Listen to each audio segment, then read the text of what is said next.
Ayos mga kosa, meron na ulit tayong bagong gawang ihawan. Dahil yung kahapon, sold out na yun, nabenta na po.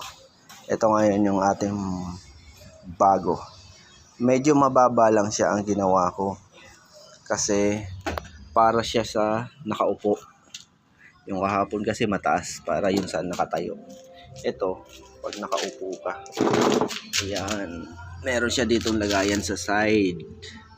Kapag yung naluto na, dito mo lalagay yung Tupperware. Ayan, lagayan siya dyan.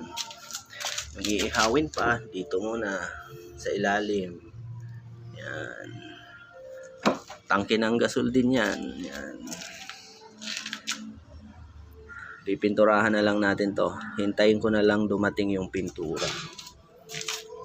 Yung in-order ko. Kasi ang pinipintura ko dito yung pwede sa mainit. Yan. Available pa to. Wala pang may-ari. O kaya kung gusto mo to, yan na. Orderin mo na. 1,800 lang yan. Meron ka ng magandang ihawan. Dito yan, no? Pag ang upuan mo naka-monoblock.